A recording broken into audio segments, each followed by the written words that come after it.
التحیات للہ والصلوات والطیبات، اللہ میری زبانی عبادتیں بھی تیرے لیے وقف، میری بدنی عبادتیں بھی تیرے لیے وقف، اور میری مالی عبادات بھی تیرے لیے وقف۔ تین چیزیں پیش کر دی، عرش والا بھی موج میں آ گیا۔ پروردگار عالم ارشاد فرماتے ہیں السلام علیکہ ایھا النبی، اے میرے محبوب سب سے پہلے تو عرش والے کی سلامتی ہو آپ کے اوپر۔ عرش والے کے سلام دی، السلام علیکہ ایھا النبی ورحمت اللہ، اللہ کی رحمتیں بھی آپ کے اوپر قربان، میری سلامتی بھی آپ کے اوپر قربان، میری رحمتیں بھی آپ کے قربان، وبرکاتہ، اور عرش والے کے خزانوں میں جتنی برکتیں ہیں، جتنی برکتیں، اے میرے محبوب میں بھی تیرے ساتھ وعدہ کرتا ہوں کہ میری برکتیں بھی تیرے اوپر قربان۔ تو جہاں جائے گا بعد میں پہنچے گا کہ برکت پہلے پہنچ جائے گی، تو بعد میں پہنچے گا تیری رحمت پہلے پہنچ جائے گی۔ میں بھی تیرے ساتھ وعدہ کر، اگر تو نے انتہا کر دی ہے عرش والا بھی آج انتہا کرتا ہے۔ السلام علیکہ ایھا النبی ورحمت اللہ وبرکاتہ۔ آئے وہاں پر جب تذکرہ ہوا، آپس میں باتیں ہوئی، ہم کلامی ہوئی، سبحان اللہ، کیا عجیب و غریب منظر ہوگا جب میرا محبوب اپنے عرش والے خدا سے، اپنے خالق اور مالک سے راز و نیاز کی باتیں کر رہا ہوگا۔ آئے کیا عجیب و غریب منظر ہوگا۔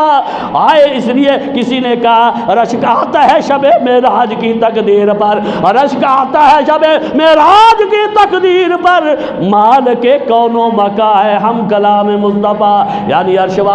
بغیر جبریل کے، پہلے جبریل کے ذریعے باتیں ہوتی تھی، وحی آتی تھی، اب اللہ فرماتے ہیں نہیں، اب میں بغیر جبریل کے ڈائریکٹ اپنے محبوب سے باتیں کروں گا۔ کیا عجیب و غریب منظر، کیا! اور جب باتیں ہو رہی ہیں وہاں پر صحابہ بھی یاد آ گئے، اور اس پر وہاں بڑے لوگ ہوتے ہیں نا، جب ملاقات کرتے ہیں وہ لسٹ بنائی ہوتی ہے، جاواں گے تو اے میرا اپنا کام ہے، اے میرے فلانے دا کام ہے، فلاں، وہ جڑے غریب ہوتے ہیں مارے ملک انہوں نے کام پیچھے رہ جاتے ہیں، ہو جائے گا کام تھوڑا، وہ بیچارہ ہو جائے گا تو چکر اچ پیا رہتا، ہو جائے گا اپنے کو۔ لیکن میرے پیغمبر جب وہاں گئے، کوئی اپنا کام نہیں، کوئی اپنا کام نہیں، پیغمبر اپنے صحابہ کو یاد کرتے ہیں عرش پر، یا صحابہ کو یاد کرتے ہیں یا اپنی امت کو یاد کرتے ہیں عرش میں پہنچ کر۔ آفرین اس پیغمبر پر، اس کی عظمتوں کو سلام، جو نہ تہجد کے وقت ہمیں بھولا، نہ تہجد کے رات کو بھولا، نہ عرش پہ بھولا، اور نہ آخری وقت بھولا، اور نہ ہی حشر کے دن بھولے گا۔ اگر حشر کے دن میرا پیغمبر بھول گیا تو ہماری نجات کیسے ہوگی؟ سب سے زیادہ میری اور آپ کی نجات کی فکر مجھے اپنی فکر نہیں ہوگی جتنے میرے مصطفیٰ کی ہماری فکر ہوگی۔ ایسا شان والا پیغمبر، عظیم پیغمبر،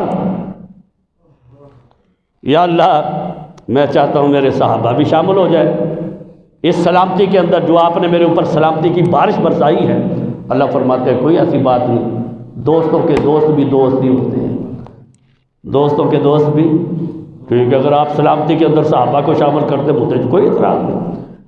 پھر حضور عرض کرتے ہیں السلام علینا، السلام علینا،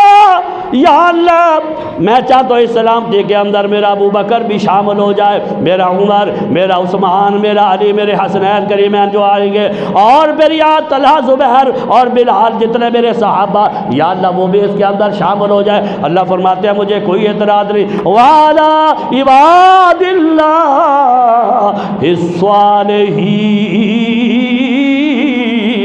اور پھر حضور اس امت کو یاد کرتے ہیں، یا اللہ جو میری امت کے نیک بندے ہوں، نیک، ہر کسی کے لیے نیک، فرید الدین گنج شکر جیسے، معین الدین چشتی اجمیری جیسے،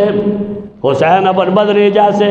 احمد علی لاہوری جیسے، شاہ ولی اللہ جیسے، شاہ عبدالعزیز محدث دہلوی جیسے، امام ابو حنیفہ جیسے، امام شافعی، امام بخاری جیسے، یہ جتنا نیک بندے السلام علینا وعلی عباد اللہ الصالحین، گویا کہ اس وقت میرے پیغمبر نے عرش معلیٰ پر اپنے صحابہ کے تذکرے بھی خدا کے سامنے کر دیے، اپنی امت کے تذکرے بھی خدا کے سامنے کر دیے۔ اللہ، یہ جو اتحیات ہے دراصل مکالمہ ہے عرش والے کا اور میرے آقا میرے پیغمبر۔ اور پھر جب واپسی ہوتی ہے سدرہ پہ، جبریل امین نے پوچھا، حضرت سناؤ کوئی، جو ان کے بتانے والی تھی انہوں نے بتائی ہے، تو وہاں پر جبریل امین کہتے اچھا حضرت میں بھی چاہتا ہوں کہ میں بھی اپنے جذبات کا اظہار کروں، فرمایا بولو۔ اس نے کہا اشہد ان لا الہ الا اللہ، اشہد ان لا الہ الا اللہ واشہد ان محمدا عبدہ ورسولہ، میں گواہی دیتا ہوں عرش والے کی سوا کوئی مشکل کشا نہیں، کوئی حاجت روا نہیں، کوئی فریاد رس نہیں، کوئی سجدے کے لائق نہیں، کوئی رکوع کے لائق نہیں، کوئی اتحیات کے لائق نہیں، اشہد ان لا الہ الا اللہ واشہد ان محمدا عبدہ ورسولہ۔ گویا کہ سدرۃ المنتہا پر